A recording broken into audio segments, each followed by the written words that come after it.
Alright, so I know y'all see the title. Let's get straight into it. I feel like a lot of people sweep this under the rug, or we all think kind of alike, or at least for people that live in America. Whenever we think of the GOAT, people throw names out there like Drake, Eminem, Jay-Z, Lil Wayne. But when it comes to American music, we usually think of Drake as our main GOAT, or at least as our current gen GOAT. Everybody knows Drake as this big figure in hip-hop and a big figure in music, period. But I feel like there's somebody I'm forgetting. Post Malone. And the reason I say that, I don't listen to Post Malone too crazy nowadays, but I remember when he first took off and he had that debut breakout song, White Iverson, and other great songs like Congratulations featuring Quavo. But the point is, I feel like a lot of people that listen to mainly hip hop or big Drake fans or anybody don't really give Post Malone the credit he's due. We might have to consider Post Malone for the GOAT discussion, or at least the current gen GOAT, because we all think it's Drake so easily. Other big names that I want to compare in this video is Drake, like I said, and also The Weeknd, because The Weeknd kind of transitioned into pop the same way Post Malone has, even though The Weeknd does do a lot of R&B as well. Not saying that Post Malone is pop at all, it's more of The Weeknd's pop and R&B, and Drake is mainly hip hop. He could do a little R&B or sad songs, and Post Malone has kind of transitioned into pop further in his career. Now, just to introduce why I think Post Malone should be considered for the GOAT, because I know some people are going to be like, what is this guy talking about? Post Malone, the GOAT. I don't listen to Post Malone. Well, you don't, but a lot of people do, because this guy has broken countless of records that you can't even name. And one of those records is he has the most diamond songs out of any artist ever. And I know some of y'all are confused, like, how does Post Malone have the most diamond records ever?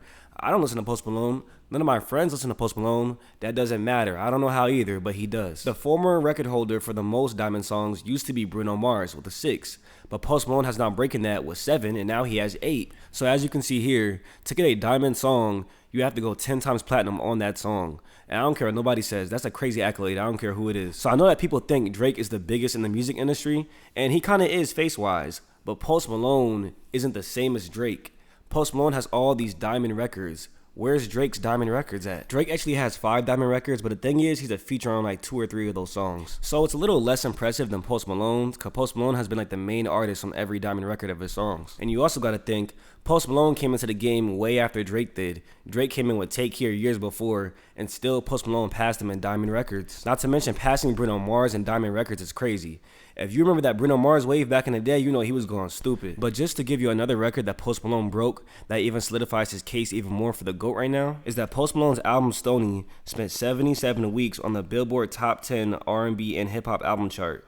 And Michael Jackson's only spent 76. So Post Malone beat out Michael Jackson's record for the album Thriller. Y'all can make the excuses y'all want. Y'all can make excuses. I know now it's more mainstream with streams and stuff, but that's still a crazy record. That's the king of pop we're talking about. I don't care. He's the real GOAT, but we're talking about the current gen GOAT, so let's get into it. So the reason I think that people don't give Post Malone the credit he deserves is Drake is more of the face of the industry, while Post Malone is kind of to the side. Even when currently looking at their Spotify monthly listeners, Post Malone sits at 61 million, Drake sits at 71 million, and The Weeknd sits at 106 million. But I don't like to rely on monthly listeners because it kind of throws things off. But I do like to bring it up just to gauge things. Because out of the 3 names I brought up, The Weeknd, Drake, and Post Malone, The Weeknd clears Post Malone and Drake in monthly listeners. But this next topic I bring up is going to show you why I don't rely on that, because we're going to talk about album sales. The Weeknd may be a heavily streamed artist and always breaking streaming records, but Drake kind of clears them both in album sales. So this is kind of going to be a rebuttal in the GOAT case video, because this is kind of proving why Post Malone's not bigger than Drake. Kind of weird in a Post Malone is the GOAT video, right? Alright, so let's get back into it.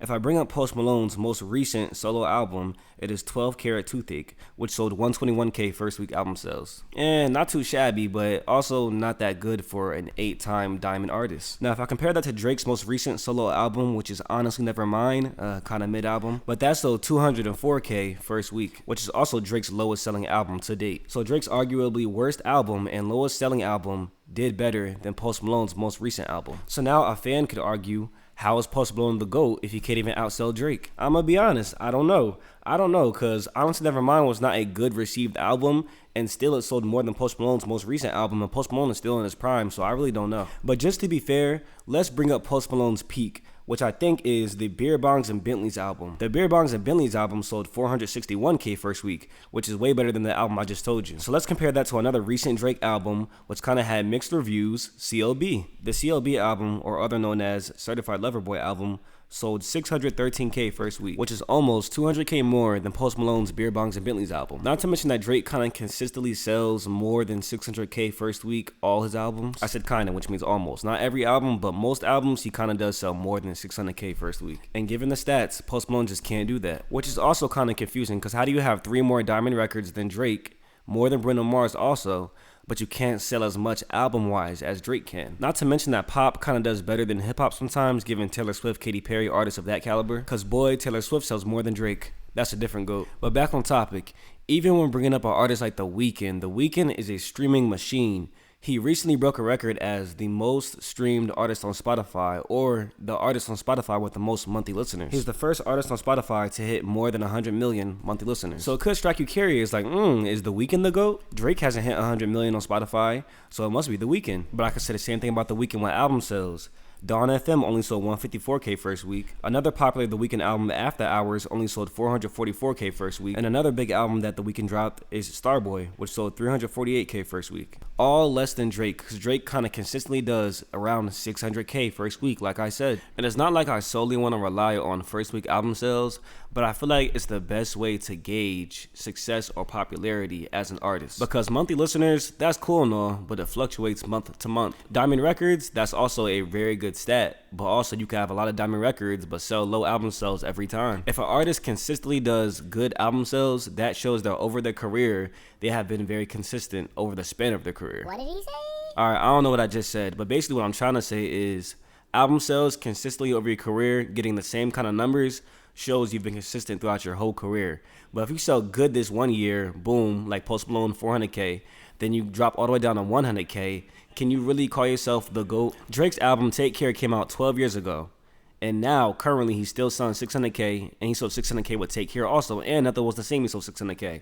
So therefore, he's been consistent for over 12 years. There's also been instances where Drake has sold 700K with Scorpion, and he also sold over 800K with the album Views. That's pretty impressive. I don't think Post Malone will ever get an album where he would sell over 800K. Neither do I think The Weeknd could do that either. So therefore, I feel like Post Malone's heavily underrated, and he should be in those discussions with Drake and The Weeknd, possibly, just possibly. He has more diamond records than Bruno Mars. Like, think about it. We gotta think back when Bruno Mars was in his prime. He never missed. So the fact he has more diamonds than Bruno Mars and Drake, it really just means something, and it speaks volumes.